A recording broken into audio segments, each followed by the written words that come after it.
Hey there, Reverend Mothers and Duncan Idaho Golas. Welcome to another episode of Campaign Spotlight. I'm Production Master Riley. And I'm Dungeon Inspector Jake. This week we're chatting with Jesse, who's a friend I played with in a long-running campaign who had the most intense and committed roleplay style I've ever gotten to experience. We're going to be talking about a Dune-based campaign with a very different structure than most of our home games. We're going to get to hear about a fun and creative way to run a tabletop campaign. Let's roll initiative. It is 10,178 AG. Welcome to the Imperium. A galaxy of scheming noble houses stretches out across the void, ruled over by the ever-merciful Emperor, Fade Rautha Raban. This is Dune, the Sleeper Wakes. In this game, you will construct a noble house and the planet you call home. Your character will be a part of this house's ruling council. Perhaps you are your house's war master, or its baron. You will hold a planet in the palm of your hands, armies will march, and cities will burn by your decree. But even so, you are the least of the nobility, and greater houses than you have their own ambitions, and assassins. So be vigilant, be cunning. If you want to seize control of the Spice, the Imperium, or Arrakis itself, you will have to remake the universe in your own image. Here are the rules.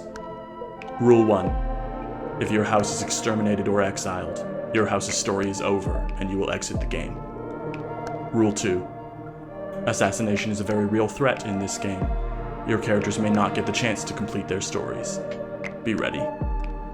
Rule 3. You are not the only players in this game. There are at least 3 rival houses controlled by other groups of players. I will not take sides, nor will I stand in the way of your vendettas. Rule 4. You can't tell players anything about the game that your characters could not communicate.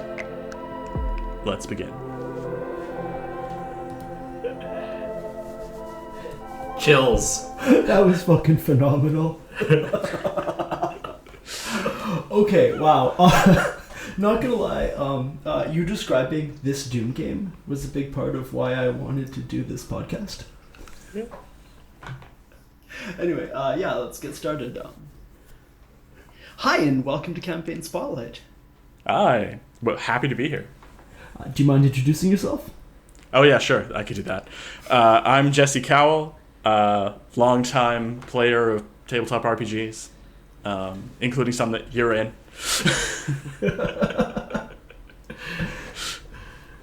Yeah, tell us a little bit more about how you got into the game and what kind of situations you like to play in. Of specifically Dune, or just like RPGs in general? Oh, RPGs in general. Oh, sure. So, a long time ago, when I read an issue of a Wizard magazine, which was like about cards and magic, and there was an ad for Dungeons and Dragons, but I didn't know what that was, and I thought it was just a board game or something. And so there's a store in Victoria where I grew up, where I found this box set of old like Second Ed, AD&D, and I picked it up, not understanding what it was, and then I was like, oh, this is something different than a board game.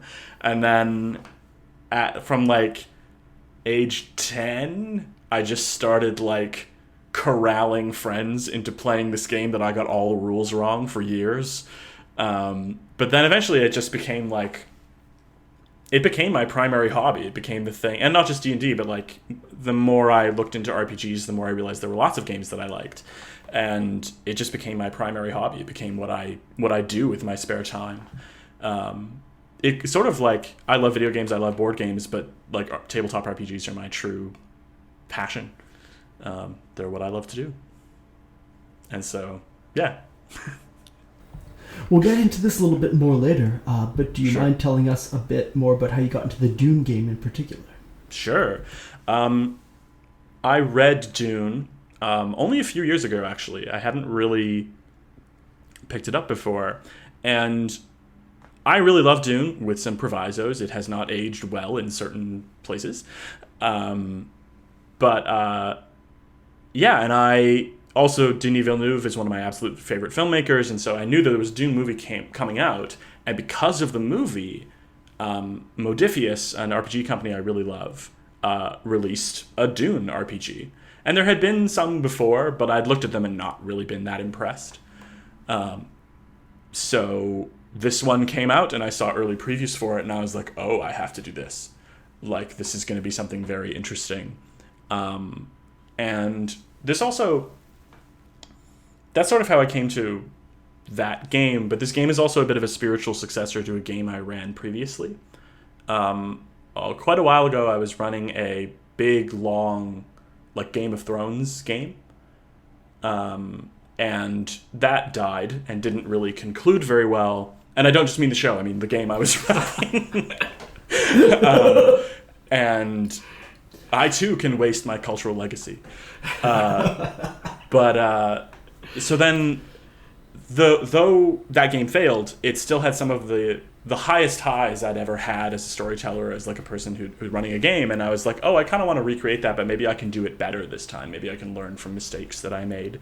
And so I started Dune, which is a big, big thing. And I don't know if it'll finish, but I'm hopeful.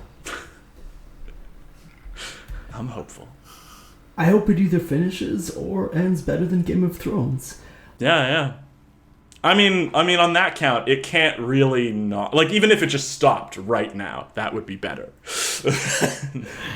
I'm going to risk going a bit off topic. What happened to the Game of Thrones game? Like, how did it end so badly? Oh, sure. So, okay.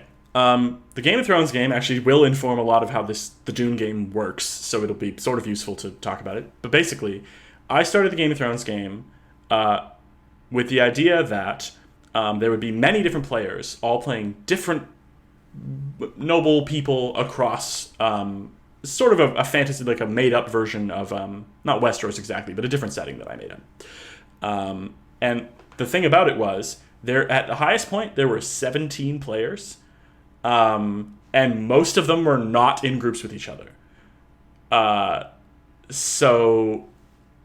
I think the largest group was 4, and most of them were, 2. And so the problem with that game was, it was unbelievably exhausting for me. And it took forever. If you were a player, you just waited, months and months between sessions, because I just had to, get through all the others. But one of the rules with that game was permadeath. So I had a rule where if your character dies, you as a player are out of the game. And luckily, I chose my players well enough that no one abused that, and it actually created a really cool thing, which was that, this is also me sort of going on a tangent. Most of the time in RPGs, I find that most characters don't really have a sense of fear. It's pretty easy to become fearless because it's a character. You're just sort of doing things to have fun. But in the Game of Thrones game, there was actually a lot of tension because there were times when you're like, oh, this might actually have real consequences for me. And it made the characters act sort of more realistically in a sense. And it could have gone bad. It could have gone real bad, but it didn't before the game ended. And so a lot of me building Dune is sort of an effort to capture the good parts of this Game of Thrones game that I ran a while ago. Because one of the things I really liked about the Game of Thrones game and this Dune game is that because there are multiple groups of players, they can do things that I'm not expecting. The world and campaign can change in ways that I didn't anticipate. And so it actually makes my role, even though I'm the storyteller, more like a player. I'm more invested because I don't know the outcome to everything. Because I get to kind of see how it evolves and experience it as an audience member and not just as a storyteller. Right, as opposed to, kind of a more traditional TTRPG setup where there's one person running the game and it's a dialogue effectively between them and the party. Here it's you and the party and the party and the party. Yeah. And don't get me wrong, I love the normal style of doing this. This thing that I'm doing is a lot of work. And it's still I've done it before. The Game of Thrones game ran a long time. And so I know that I can do this again, but it's still a lot of work, and it's not something that I would really recommend for people to try out of the gate. Yeah, I've been playing RPGs for a long time. This was sort of, in a way, an attempt to challenge myself. Do something new. Well, the first time. Having 17 parties definitely sounds like a form of challenge, but maybe not like a pleasant one. Yeah.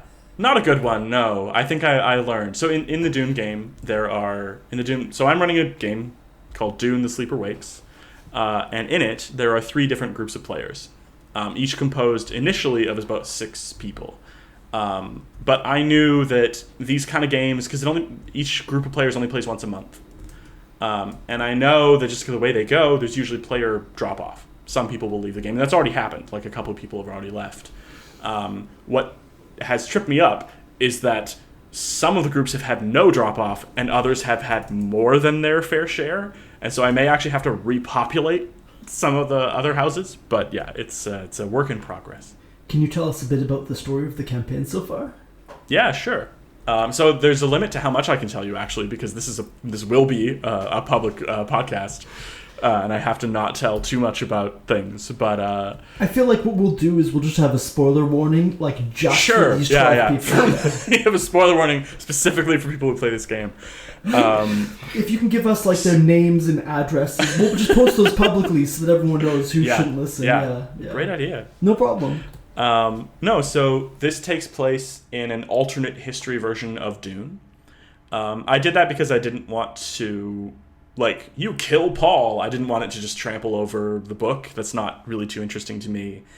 And so it takes place in an alternate history where, an event happened differently and then the whole history changed. But basically, each group of players is a noble house and plays members of that noble house or its ruling council. And the game is structured in such a way that I said to the players at the outset, I'm not really going to give you quests. There are events that might happen or your characters might get invited to stuff.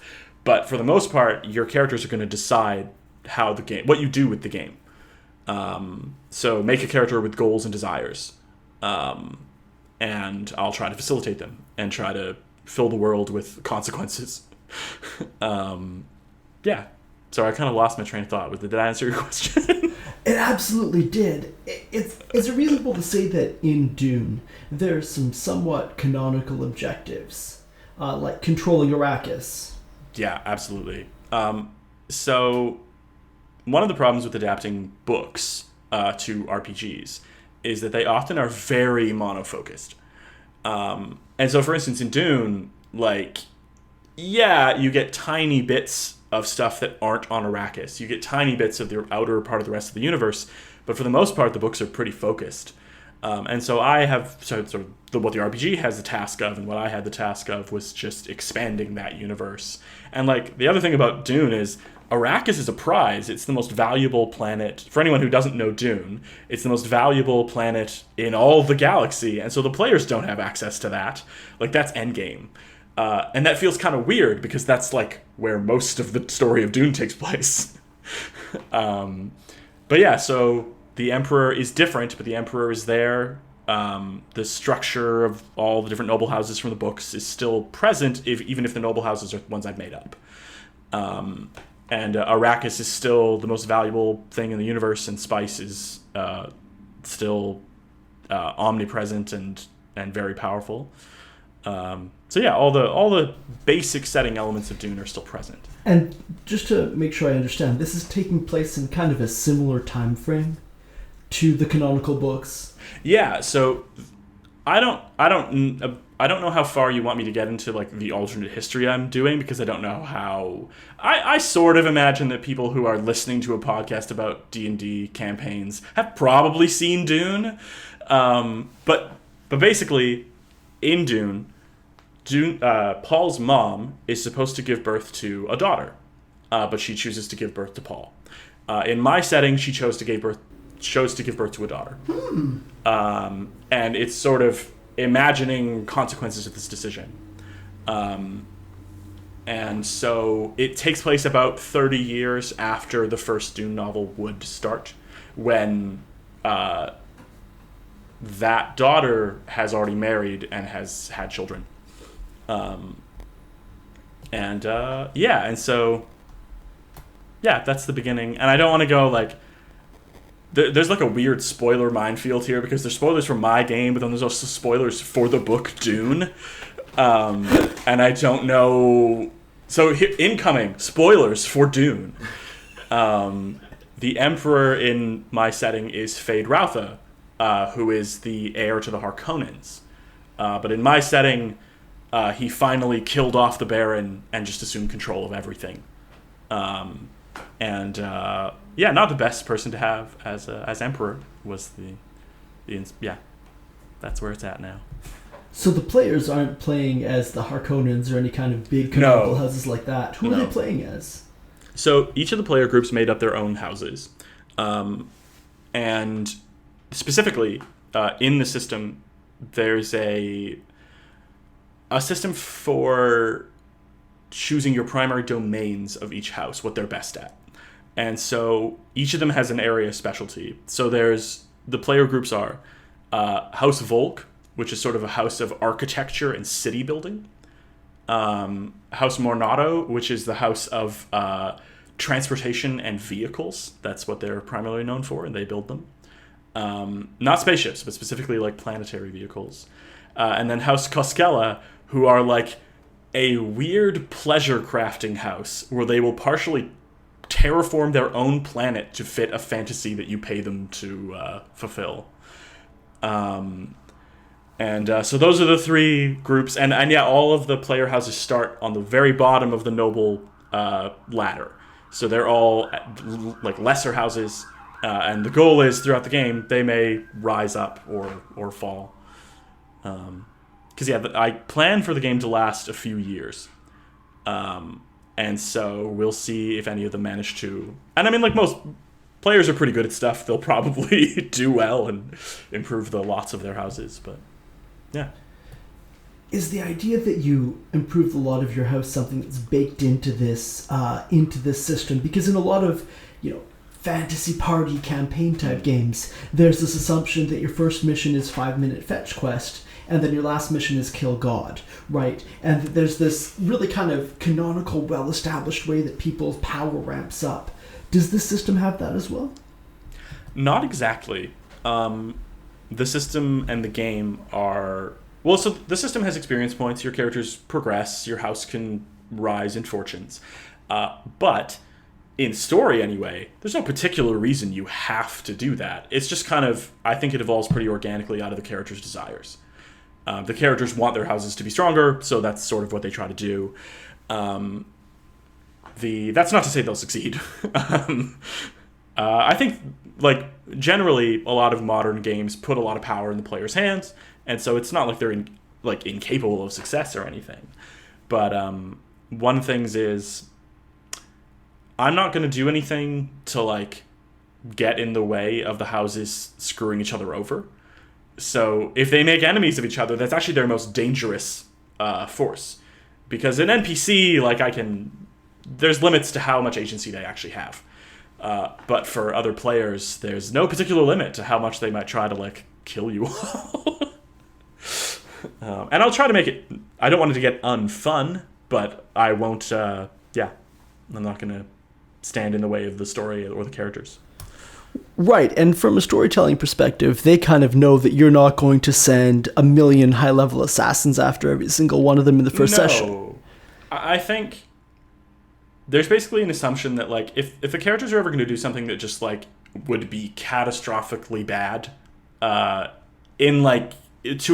an NPC or something, I'll usually give them at least an opportunity to, make a roll or figure out what's happening.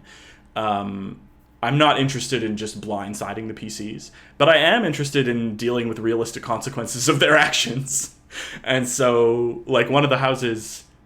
I don't know how much this... Anyway, one of the houses... is chumming up to the most feared assassins in the galaxy. So there will be consequences if they piss them off. If things go badly in those diplomatic talks, they may not wake up the next morning. But yeah, unlike the Game of Thrones game, the characters can die and you're not out of the game, because in Dune, assassination is such a threat that I thought that it would just be too mean. And so they can sort of make other people from the rest of their house. But there is like sort of diminishing returns. Like if your house actually just gets demolished, then that's over. But you mentioned dice rolls, and this is probably the furthest into one of our interviews that anyone has mentioned dice rolls. How does that work in this system? What are people trying to resolve? Okay, so the 2d20 system, Mophidius is a game company that I dearly love, and they use it for a bunch of their games. So they use it for Star Trek, they use it for Mutant Chronicles, I think, but I don't know if that's still going. The Dishonored RPG also uses 2d20. But in Dune, it's every game they do it in, it's modified slightly.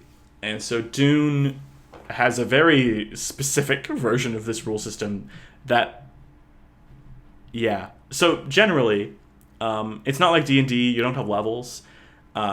Instead, you have a collection of drives and skills. So your drives are sort of like personal motivations for the character. So they're things like justice, faith, truth. They represent more abstract qualities about your character. And then you have skills, which are, you don't have very many of them. There's only like 5 or 6. And they're just sort of like communication, battle, move, discipline, understand. They're sort of the basic capabilities of your character. And so generally how rolling works in this system is that you add a drive and a skill together. And they're rated from like 4 to 8. And then you roll 2d20, and every roll under the combined number is a success. And so you can do things in game to get more d20s or to increase your crit range. Because if you roll a 1, it's a crit and gets 2 successes. But that's generally how it works. And so you're generally trying to get a certain number of successes to beat a difficulty. So if I say the difficulty is 3, you need 3 successes to overcome that challenge. What gets a bit complicated in, or not that complicated in this system, is that it uses terminology that's pretty different from a lot of the RPGs. Or not that different, but the way that this game plays is very different from how a lot of other RPGs do. To a degree that I still, like I started running the game like last year, and I still haven't really dived into like how no one knows enough to optimize the combat yet. No one understands it well enough to really game it. And that's good for me because it means that people tend to just make more RP decisions instead of basing it off what could be the most effective decisions in conflicts. I should remember that they call it conflict, not combat, because it's not necessarily about fighting. There are 5 different kinds of conflict in the game, which are skirmishing, which is just like normal fighting, but then there's also like intrigues or social interactions. Espionage is its own form of conflict, warfare, and dueling, and so there's lots of options. I'm not gonna lie, I was just about to say, so you mentioned combat, what does that mean in this game? And then you answered the question. No, one of the things about this game that makes it pretty different from a lot of other ones, aside from like maybe like Fate or some other systems where things can be a bit more abstract, is that the scale of this game is so vast. Like, you are the rulers of a planet, usually. Like, a noble house doesn't have to have a planet, but usually it does. And so that's, like, not just that you're controlling cities, you are controlling nations. Like, there are potentially different, like, whole civilizations within your planet. And so that's a lot of people you have control over. And so the way that the game deals with this, rather than giving you an endless list of stuff that you have access to, it says instead, okay, you have a number of assets. And an asset can be anything. It can be a knife, or it could be a trade conglomerate, or a moon you own. And they're different, they're sort of valuable in different circumstances. So, like, if you get into a duel, that moon you own isn't going to help you very much. But if you need to, like, convince someone to sell you a bunch of spice, then yeah, maybe. And so the way that it works is that at character creation, you only have 3. You have 3 assets, and that's it. And it's generally meant to represent the things that are most essential or most important to your character. because in game you can make rolls to accumulate temporary assets. So you could say like, oh, I like call my servant up from below the planet to see what he's doing, and you make a roll to like communicate with your underlings, and then you just create a bureaucrat asset. Or you say like, oh, I had an assassin hidden in this room waiting for you to come in, and you roll and you create an assassin asset. And there's a limit to how many assets you can have at once. So you can't just like stack up forever. But yeah, it's really interesting, and it changes the way that combat works really a lot compared to a lot of other RPGs, because most RPGs are kind of like, I hit you, you hit me, I hit you. Let's just seesaw whacking each other in the face, which I love, and I played in lots of other games. Whereas in Dune, it's kind of more like, you can kill someone in one turn. Like, you could one-hit someone in this game if you had a bunch of assets and they didn't. Like, if you had a big enough advantage, you can take someone out. And so the question becomes not so much my attack against this person, but how do I set up the board so that I have an overwhelming advantage before I attack? And because you can do things in combat like, you can create an asset, but just as easily an opponent can get rid of one. So like, I create an assassin, it's like, well, I kill that assassin. Or like, I have actually suborned that assassin and I create one. And so not only is, and that can be tricky for players. It's very unlike a lot of other RPGs. The scale of everything is so vast and so abstract that you kind of have to get used to it before you can play in that arena, I find. I think if someone started with this game, it would be fine, but I think most people are coming from it from other systems like D&D. Yeah, it does things that normally I really hate in RPGs, but I actually really like in this one. Like, if you do well enough, you can take another turn. Like, you can just act again at a higher difficulty. And normally, that is a death knell for me in RPGs. Normally, I hate that. But because of the way that combat works in this, it doesn't really bother me, because it's that thing of like, no, you're using the momentum of all the advantages you have to just capitalize. And so far in play, despite all of the vagaries and things that I've described, it's actually worked really well. Like, the 2D20 system, in my experience, is a system that looks like it should be really wonky and weird, but actually works quite well. So events in this world really are happening on very disparate scales. Like, this conflict can be someone is coming at you with like a sword, or it can be like your planet and another planet are at war. Yeah. And luckily, like, so most recently, what we had was, there was a PC house was in a war of assassination with an NPC house. Because in the Dune universe, they believe assassination is more humane than open warfare. So usually it progresses in stages. So you go through a war of assassination, and if it doesn't really work, then you go to war. And so they solved their problem by assassinating the leader of another house. And I didn't expect them to be able to do that, but the house they were fighting wasn't like super strong. It was another minor house. And they did that. And then so that has consequences, and that will ripple out throughout the rest of the campaign and affect how the other houses... Well, so for instance, the house that they kind of killed was the house of spies. And so suddenly that avenue is open for other houses. So another more powerful house might try to fill that gap or take over that house. Or maybe the PCs will be able to hold on to it. But at this stage in the campaign, they're pretty weak, and they wouldn't necessarily be able to withstand an assault by a greater house. But so yeah, and that'll have a lot of consequences for the campaign. That makes sense, because I'm assuming there's dozens of houses at least. Yeah, I can't remember the exact number, but I've made more than, I think, 30 or something around there. Maybe 20 something, I can't remember. This is a serious world building effort. Yeah, it was an effort based on the previous Game of Thrones game, because I had made like about 18 noble houses. but their world was smaller than Dune's universe would be. In fact, like the number of houses is actually quite small for an entire universe, but I didn't want to go crazy building stuff. That makes sense. The kind of combat you've described so far, the kind of conflict you've described so far, makes a lot of sense for players versus NPCs. Is there conflict within a house, for example, in these sessions? There easily could be. One of the benefits so in this game, and like most games, if your character dies, you make another one, is that you could assassinate one of the other members of your house if you really wanted to.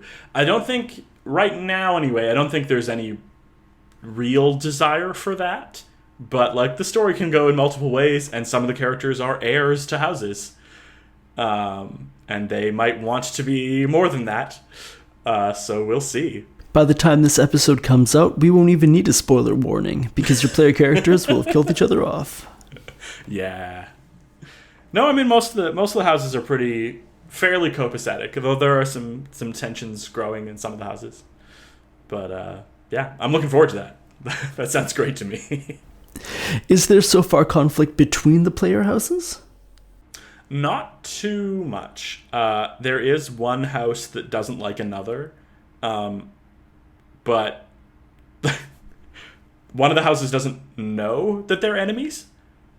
So, like, one of the houses really hates another, but the other one is ignorant of that. And this is an awkward sentence because I'm trying not to say which house. Yeah. So that might come up. It might, and in this system, how do you resolve those situations? And I guess in your implementation where everyone's meeting separately, because you can't really do real-time resolution. No, well, so what I do is, so for instance, there was a session I ran a while ago that was a vote to determine the stewardship of Arrakis, or which house controls Arrakis. And so for that session, I said, each house pick 2 people that you're sending to the Landsraad, or like the council of all the houses. And then I ran a session just for those people. And then had the normal sessions for the houses just be the people that didn't go. So that can happen. Like I am at, like if 2 people from 2 houses were actually gonna, like 2 players were actually gonna fight, I would have that be a session. Like I wouldn't just have one person play that out or just do it by text. I would want to see that because I think that's a good story. It is a headache logistically, but ultimately, because there are 3 player groups and they each play once a month, that is 3 sessions a month, which for my schedule and the rate at which I play and then run games is actually pretty light. Like the game has a lot of setup that I had to do and a lot of like world building. But the cool thing is, once I've done most of that, I don't need to do a ton more until like new things happen or new threats arise. But no, yeah. So I'm usually pretty happy doing like one other session a month, and I don't need to most of the time. And in this case, where the houses did have these delegates to the Landsraad, yeah. How did that play out? Well, mostly because it was the first time a lot of those characters were ever meeting each other, it was pretty neutral. Like it was pretty, we're gonna not antagonize you and you're gonna not antagonize us, and we're just gonna stay in our corners and not try to piss each other off. But they all wanted different things, and so some of them got closer to that than others. Some of them are better at persuasion than others. Yeah. And did one of the houses end up winning the vote? No. So I kind of assumed, like, theoretically, that was open. Like, a minor house could have won the vote, but I knew it was going to be very unlikely.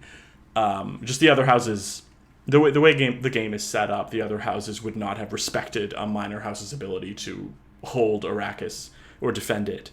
That said, the minor houses certainly had influence over the votes and could ally themselves potentially with the person they wanted to win. And so there were still, hopefully, opportunities for people to connive and scheme. Yeah. And some houses got screwed, and some houses made out pretty well. And helped the house that now rules Arrakis get in power. I absolutely love that, and that's a big divergence from canon then, eh? Oh, yeah. I don't remember in the books whether or not I don't think it's a vote. I think it's just the Emperor tells you what happens, basically. But I wanted it to be more, involve the players more, and have the Council of Noble Houses be something to pay attention to. And the game is, especially for a lot of other RPGs, very political. Like, war is actually pretty rare. It's mostly like scheming and trying to get information and making decisions politically. I think a challenge I've had in the game is keeping things grounded or making it feel like there are, like, it's pretty easy to lapse into summary. It's a bit harder to be like, this is an individual scene and these are the individual actors in it and you should stay in the scene. Because the problem is they go like, well, I just like go call up the army or like go off and make... Their powers are so vast that it's very easy to escape individual scenes and moments, which are, like, for my money, the point of a lot of RPGs is to get in character and to feel involved. And so it's still an ongoing process of me figuring out how to run the game to make that a bit more personal, when that is normally what I absolutely go for. And what I try to create in my games. And there is a bit of a tension between the scenarios you've given them, which are a lot of political maneuvering, and the fact that their assets are very large on one hand, and then on the other hand, this desire to have a very personal game. Because you could have had a game where it's like all three of your assets have to be knives. Oh, absolutely. Like, if I wanted a personal game, I could have not run this game. Like, I knew the scale of this was going to be huge. Like, I knew it was going to be like this in some fashion or another. It's more like finding a middle ground of trying to... I think the players are engaged. I hope they are. And... yeah, it's just sort of as I go, I'm learning a bit more about how to engage all the players and their characters. I think one of the interesting things about the system is that, and it actually helps for engagement, is your characters don't have to be personally in fights to participate in them as players. So, like, your War Master is not on the field of battle necessarily. Like, you're creating assets, you have soldiers that you're moving around, and the same is true. So there was an espionage we had recently where none of the players were there physically. There was just like they sent agents of theirs to go do some stuff. And so they're acting mostly through their minions or through their assets. And the cool thing about that is it means that you're never really out of the action. Like, even if your character goes down, you as a player can still potentially influence that fight. By creating new things or by having secondary characters or things come in. And I find that the downside is that can make combats kind of long. So this isn't a game where you're fighting lots of different things over and over again. This is a thing where, like, no, if you're in a fight, it should matter and it should mean something, because it takes too long otherwise. Usually for a simple conflict, I'd probably just resolve it as a single roll. But if something's important and complex enough, I'd have a big, long combat for it. But yeah, it's a very different style than a lot of other RPGs, where if you're out, you're out. And because, like, I'm sure you have, I've sat around in D&D, it's like, your character is unconscious. You can't do anything, so you just sit there. And I'm like, that's fine, I'll go read a book or something. But, you and I have been in a campaign where I was playing a melee character who went down a lot, and wanted to for religious reasons. And it makes the game very relaxing when you're out for an hour and a half. Whereas in Dune, you are never out, exactly. I think, like, there are certain circumstances where you would be, like in a duel or in something very small scale. And I think, yeah, so we'll see how that balance goes. I think I'm getting the hang of it, but it's a challenge. And in these larger scale situations where they're hearing back from a spy or something like that. Yeah. I guess I'm curious about the actual implementation, in the room. Are you role-playing as a bunch of NPCs? So it depends. Usually, so for instance, in that espionage, there was I think the player had their asset was a spy network. So the individual spy in this place wasn't a named character necessarily, but usually when people create assets, I try to encourage them to give them some personality or something to remember them by, because I think it makes the session more memorable and gives an easier attachment into it. So there was a spy who was wandering around trying to get information. And then one of the other players who didn't really have any good assets for an espionage was like, well, I create a dupe. So this asset is just some guy that I hired to make a fool of themselves and cause a distraction. And so just kind of because of the actions that dupe took, they gained a bit more personality. I can't remember their name now, but they had one. So yeah, it's tricky because existing assets and things that your character has can accumulate personality because they're things you always have. But like if you just create assets, you have to sort of imbue them with personality very quickly, or else they just get discarded. Or yeah, it's tricky. And it's up to you, the person running the game, to build those personalities. Not necessarily. Like what I often will suggest the players do stuff, but usually like after a prompt or two, they'll just start doing it because they want to have fun too. They want like their stuff to be memorable and cool. And so usually it's more, I find with any new system, what you're doing as a DM is you're prompting potential paths that you probably want to see in the game. And then hopefully the players will just kind of start doing that on their own. Because I think that's a more organic way to, it's certainly, I don't want to control all of the aspects of every asset every character creates. Because that feels very dictatorial and not how I run games. I mean, I will if people are if people need suggestions or if people are having a hard time thinking of stuff, I'll happily offer things. But. In the context of an individual session, what are you running? What are you controlling? So I'm controlling the world. So I control the NPCs, and I know generally their desires and their capabilities.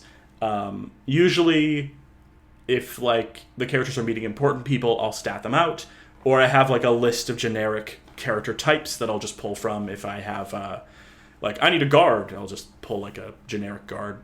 The cool thing about the Dune system, or sort of cost benefit, is that characters aren't radically different in capabilities from other characters. Your skills and drives, they do range in value, but not extremes. There's no levels, so everyone's a bit more on an even field. And the main, there are talents, kind of like feats in D&D. So if a character has a lot of talents, they'll be more powerful. Or if a character's assets have just accumulated and gotten stronger over time, because you can improve assets. And but yeah, so it's a bit easier to come up with new things on the fly. Making a character that isn't very laborious. Yeah. So this almost means that the session that you're having with one of these groups is essentially a set of vignettes. Kind of. Sorry, I realized I completely did not answer your question earlier, so I want to go back and answer the question, which is, so generally how I plan a session is I will think of overarching events that the characters have to deal with. So for instance, after the new stewards of Arrakis were elected to be the stewards, the characters all had to make deals with that house to determine how easily they had access to spice. And so I sort of put that in their sessions. Another thing is I try to come up with at least one or two plot threads for every character in the session. Just because it can be tricky, especially when one player is playing the ruler of a house. It's pretty easy for stories just to funnel to them. If you're not careful. And so I try to make sure that even if there aren't professional stories, there are personal stories that are happening to all the characters. Something for them to be interested in and grab onto in terms of story. And often my style of DMing is not to prescribe what the characters have to do. What I'll often do is present them with a character or a situation and have no preset plan at all as to how they're supposed to handle this. and just kind of see what they do and then move from there. And just have the characters and the story react more organically to their actions. The downside is if the player doesn't have a very strong idea of what they want to do or isn't like driving towards something, it can feel kind of aimless. But generally, I tell my players that, and most of them are pretty. Most of them want things, so that's usually not great. That's not too hard.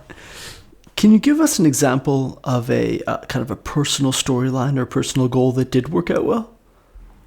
Yeah, sure. So, I'm trying to figure how do I say this and have it be meaningful without just garbling into backstory. So in one of the houses, there are two brothers, and they're twins.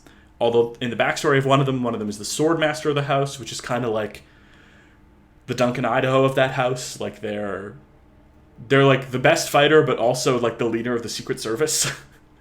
And so he went into martial training and got very isolated. And then the other guy just started partying around and became like a diplomat and just became like not very like well regarded by his own house and just kind of a wastrel. But generally it can be a challenge to come up with story events for the sword master because their job is to be a bodyguard. And so what I often do for that character is I'll try to think, it's like, oh, well, let's find a scene or let's find a thing for their aunt to talk to them about. Or let's find a moment for the characters to interact they might have a conflict in. Like he doesn't get along with his older sister, and so I can do something with that. And they both have a lot of power. And so it becomes a matter of, it's usually the characters that have the least power are actually more intimate and have more personal storytelling. Because the ruler has to deal with a bunch of stuff. But yeah, so I try to do that. I don't know if that answered the question. Oh, absolutely. I mean, I think it's also difficult, as you said, to say what's a personal story a character had without giving us 20 hours of backstory. Yeah. I can think of one for the Game of Thrones game where I definitely can't spoil anything because that game is over. Oh, go for it. So one of the characters made, or one of the players made a new character who was the wife of this polygamous king. And they had just started the game. They were like 2 sessions in. And then another group of players met with that king and assassinated him. And then another player who was the younger brother of that king, who designed like a party animal who never did anything seriously, then suddenly became the king of that house. And so those two had some scenes of like them dealing with the death of their husband and older brother. And that's just sort of how, and like that was pretty easy. That was the conversation that sort of needed to happen for story, but yeah, that was fun. And in general, in these games, situations like that, you just have a session scheduled just for these people to interact in real time. Sometimes, yeah. Sometimes it'll be done through text. I have a Discord channel for the game, and I encourage people. It's actually a way to get like a little bonus XP if they just write vignettes or like in-character bits about their character. And surprisingly few people have actually done that yet, although in other games I've done, it's worked really well. And so sometimes if it's simple and short, it'll be through text. Otherwise, it might be through a session. But yeah, it depends. It sort of varies depending on how much I want to highlight that interaction. That makes a lot of sense. In general, it seems like there's quite limited information flow between the houses. Yeah. Purposely, I thought it would be... well, particularly because in Dune, unlike... well, not as much like Game of Thrones, there are characters that can see the future. And particularly, most of those characters are NPC characters. And so I thought it would really benefit the game that the players can't talk to each other about the game unless their characters would actually have a real in-universe way of communicating with each other or would actually share this information. Because it means that it's not so much about metagaming. I trust my players a lot. I don't think metagaming is actually much of a problem. I think it makes things more fun in a way. It means that they're not operating with full information and they can make mistakes. And they can be surprised more by the actions of other player houses. And I really like that. So yeah, I wanted the characters, or the players, to not have perfect knowledge of what was happening in the game. Specifically as well because they all have tools potentially for gaining information. All of the houses have spy masters. All of the there are ways to ferret out information in Dune. This makes a ton of sense, and it's definitely a different vibe from the standard tabletop campaign where one player is secretly possessed and everyone else's player character doesn't know, but the players are sitting right there while the DM's feeding in this information. Yeah. So I have a couple different voice channels for the game. Some of them are called secret schemes. Where sometimes a player will be like, hey, can I talk to you in private? And I'm like, sure. And so we'll jump into another chat and be like, what secret schemes do you have to discuss? So I also record each session. I do it's not for release or anything, but just so that I can remember what had happened. Because one of the drawbacks of running 3 different sessions or 3 different groups is that it's pretty easy for me to lose track of things. And so I often will sort of play back or listen or scrub through the most recent session before I run it again. But the problem is my recording contains all of the secret schemes from everyone. And so someone has I've missed the game. Can I hear the recording of the last session? And I'm like, yeah, okay, just don't metagame or whatever. But usually it's only it's within the houses. It's not across the player boundaries. But yeah, I still I like the players not to have knowledge of each other, but I also understand there are practicalities to this. Not being an ogre about it. Right, and the most information they're ever going to have from those recordings is what happened with their own house. Yeah, with their own sessions, yeah.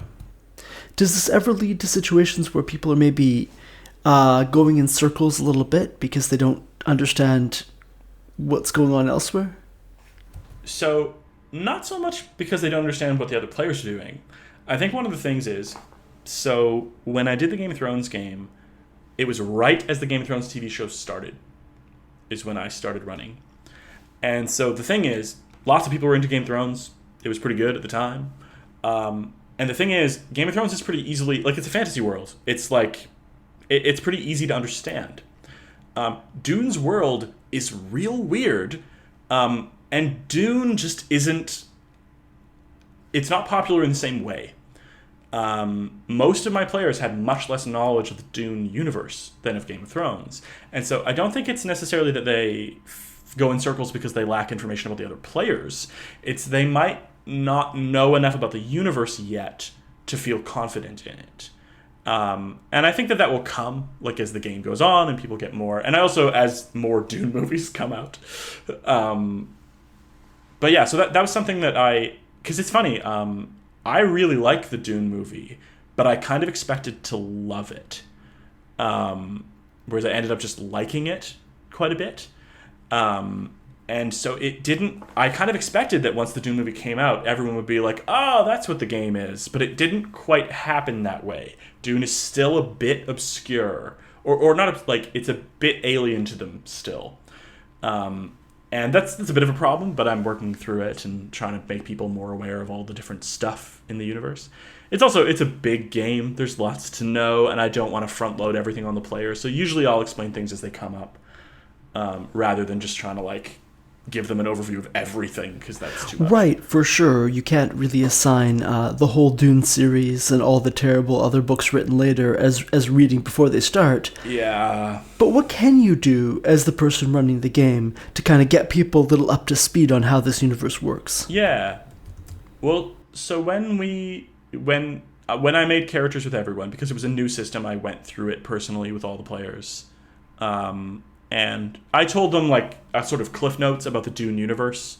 There's an Imperium. There's not really any computers. There's this drug, and there are these guilds and factions that have control over the universe in certain ways. And so I sort of and I wrote I made a wiki for the game, and so if they went there, they could read more about the setting. And they can there's a Dune Wikipedia. It has its own wiki, and because it's an alternate history, I'm not hewing super close to all the stuff in the wiki, so I don't care if people read it. But yeah, it is sort of. It would be very difficult for me to actually just tell you everything you need to know about Dune. So it is kind of just either dependent on just experience and play over time, or the player sort of just looking up stuff. Although I try not to have that be necessary. Like, I try to not be like, you have to do a bunch of homework to play this game. Is not a favorite strategy of mine. But I'll say that the people who do really start looking up stuff and figuring it out usually have a bit of a better time, because they understand how the world works a bit better. But that's similar to how D&D works. It's similar to how all RPGs work, is that when you know the system and when you know the world, you're going to get more out of it. And so I just happen to pick a thing that is not particularly well known, or people know of it, but they don't know its details in the same way. Right, you can't have your players coming in being like, well, here's write an essay on Ix and the Mentad, and Yeah. Like, there are a bunch of the players have read Dune, the first book. A few of the players have read a bunch of the Dune books. And it hasn't really affected play much. Like, those players don't have like a weird advantage or anything. They just they might get the vibe of certain things a bit more quickly. But generally, the vibe of Dune is not difficult to communicate. Yeah. Okay, way off topic for this podcast, but I think the vibe of Dune is actually very difficult to communicate.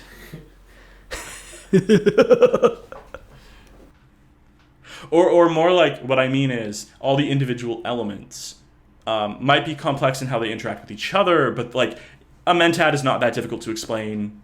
Spice is not crazy difficult to explain.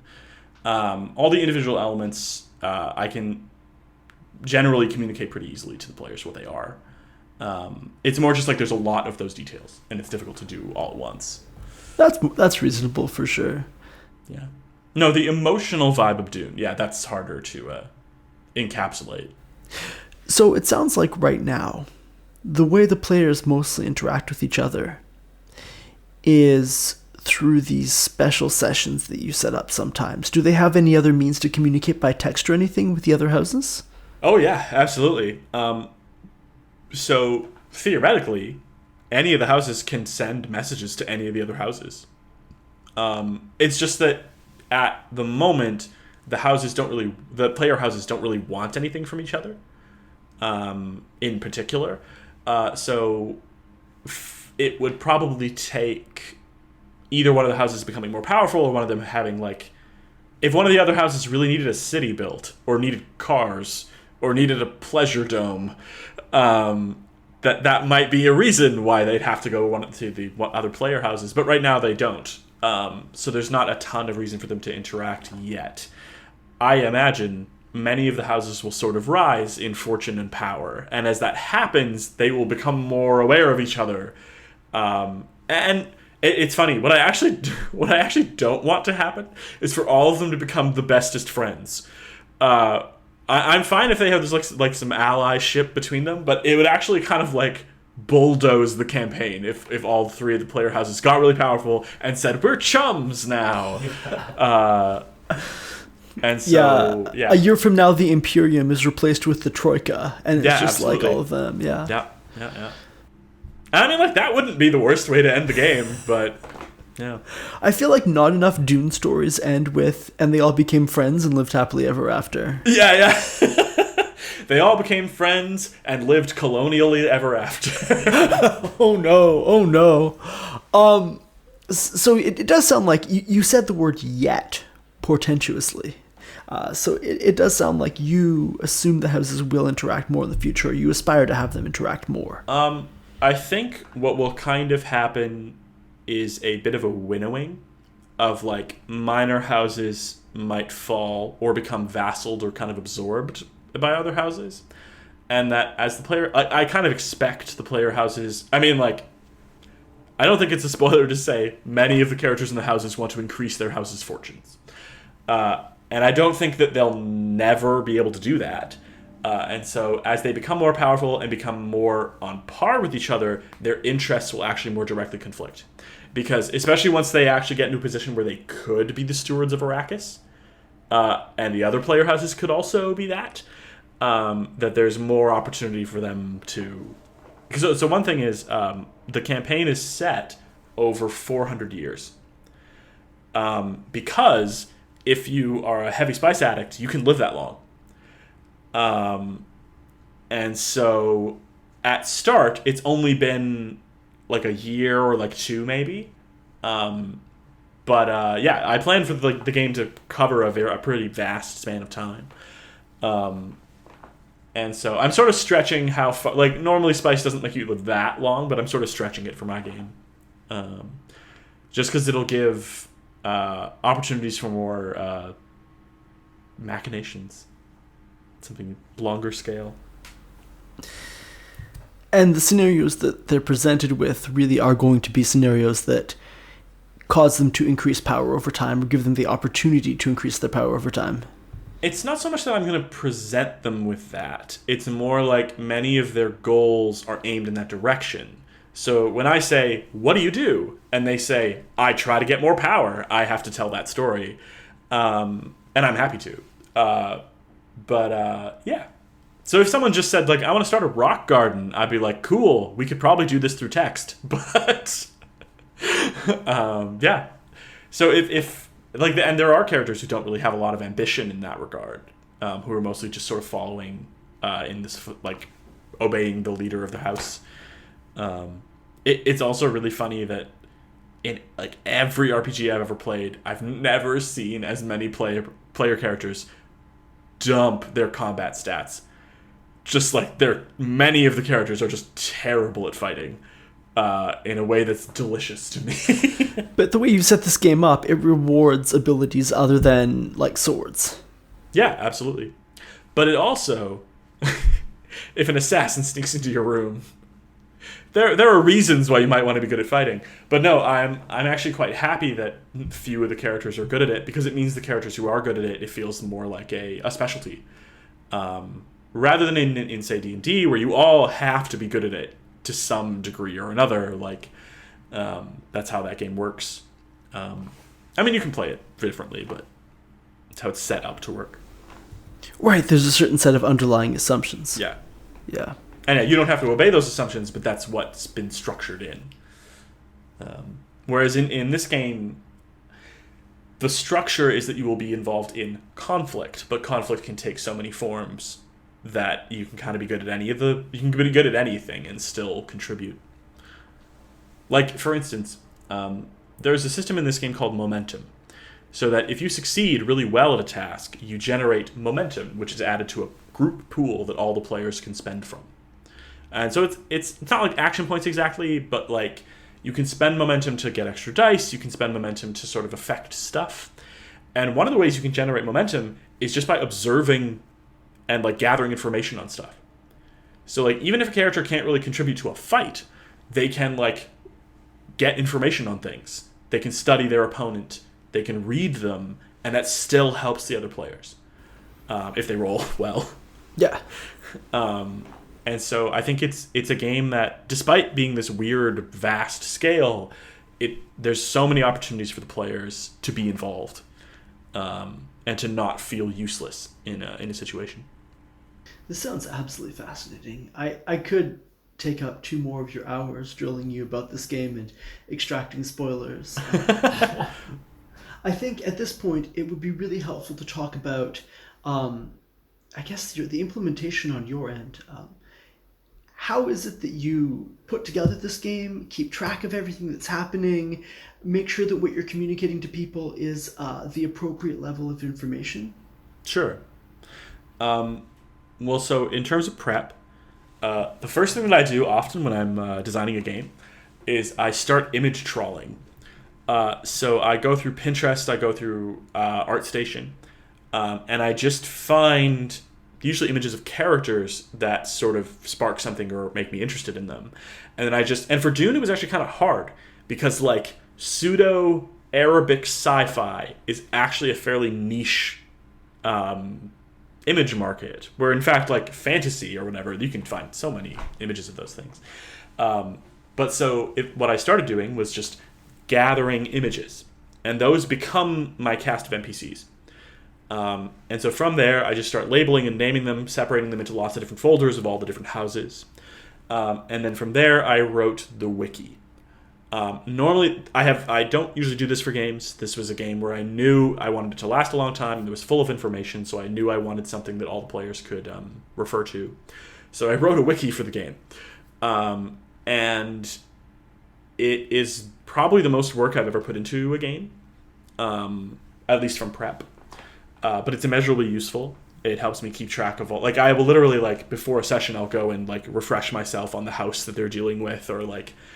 because inevitably, like, I can't keep everything in my head, and I will forget things. And then I had... So I run the game in Foundry Virtual Tabletop, which is one of the virtual tabletop softwares.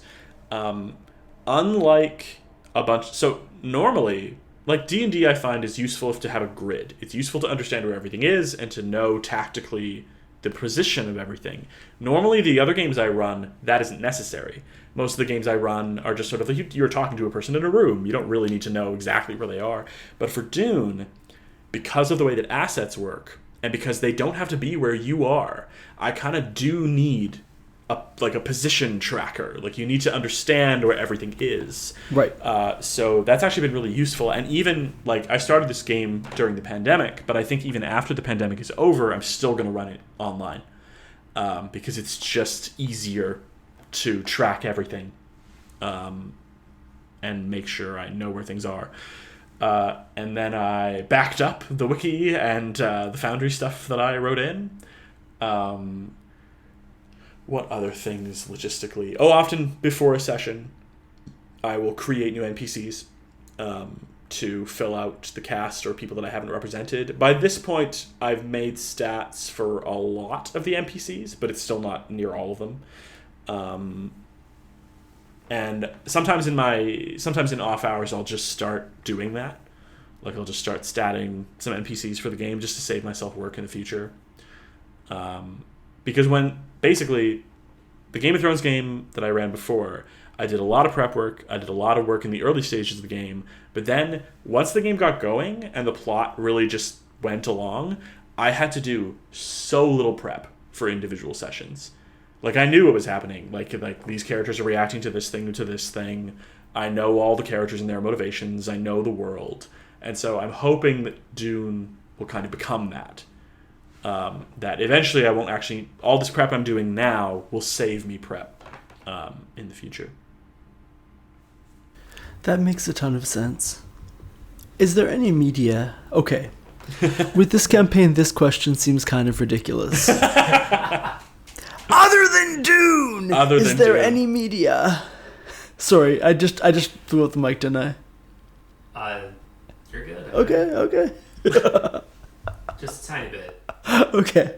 Other than Dune, is there any media that you really consulted or that you drew inspiration from while you were putting together this campaign?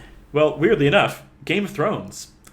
So, not so much the show exactly, but my sort of the books and my impetus of, like, how to do scheming noble houses. Because ultimately the Dune books don't focus on very many noble houses. Like, the Dune books are still kind of like books. They're often very focused on specific groups. And so the kind of wide-ranging, bigger scale stuff, Game of Thrones was an inspiration. Or Song of Ice and Fire, I'll say. And I think in terms of other sci-fi... because normally I don't run a lot of sci-fi. Most of the stuff that I love and run is fantasy. But Dune is sort of a bit of a sweet spot there, because Dune is sort of involved in the mysticism of fantasy while still being a sci-fi universe. And so I think in terms of other media, it's hard to pin down. Because Dune, it's not saying Dune is such a gigantic part of the media inspirations for this.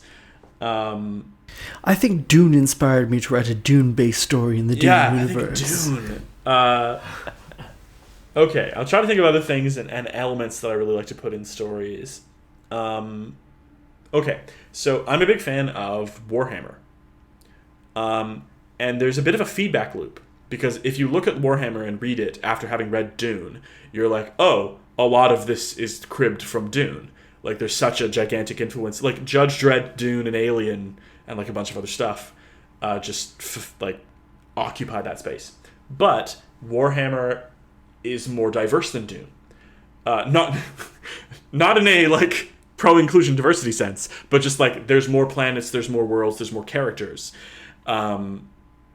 And so, in a sense, I also play Warhammer RPGs as well, and 40k RPGs. And so, some of my understanding of how vast scale, imperial politics can work is also informed by Warhammer, or Warhammer 40,000 in particular. Even though it's kind of birthed from Dune. Another influence of mine. Oh, it's funny. I should have mentioned this really early. There's a book series that I really like, with some provisos as well as Dune, called Book of the New Sun. And Book of the New Sun, it's a very strange series, and I'm not necessarily copying the individual pieces of that book, but in terms of tone and in terms of sort of vibe, Book of the New Sun is set in a future that's so far ahead of ours, there's actually been a technological regression. And so most of the world sort of operates as though it is a medieval landscape, even though there is really high technology scattered in pockets around that world. And it's so far in the future that their sun is red and it's dying. And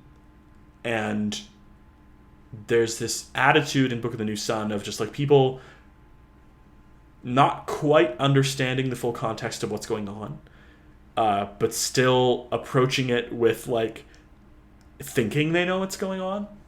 And I find that's useful for me in Dune, just of how to think of the game, of like the characters and the players are all going to be operating on what they think is the best information they have.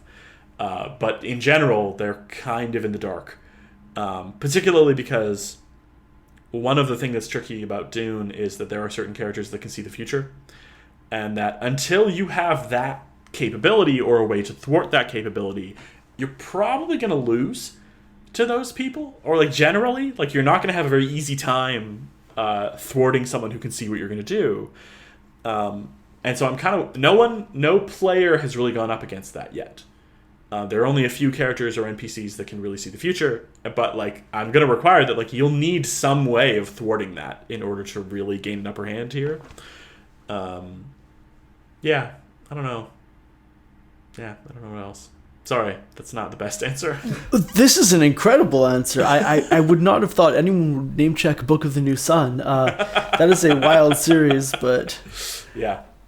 Thank you so much for... No, I'm really grateful to you for taking the time to explain so much. Jesse, thank you so much for coming on Campaign Spotlight. Thank you so much for having me. It's been wonderful. It's just letting me blab and talk about a game that I'm running. Yeah. And it's absolutely fascinating. I think... Sorry, can I say a thing? Oh yeah, say a thing. One of the things that has been the most confusing thing to me about like Dimension 20 and Critical Role and all these podcasts about gaming becoming popular is that I learned throughout my life to not talk about campaigns I was running to other people for fear of boring them. And so I find it so weird that there are like after talk shows about diving into a campaign. I was just like, that seems so alien to me. Yeah. Throughout my life, you talk about the campaign with people who are in the campaign. That's about it. Can we use you saying that in the trailer? Because that was kind of perfect. Sure, yeah. That's all for this week. Thanks, Jesse, for taking the time to chat with us about your campaign. I've been Jake behind the mic. I'm Production Master Riley. and I'm starting to think I should have read that mysterious stranger's contract before signing it. Join us next week when we chat about one of the first and weirdest IP-based tabletop games, Dallas. For more on the show, including links to all our social media, visit foldedfrequencies.com/campaignspotlight.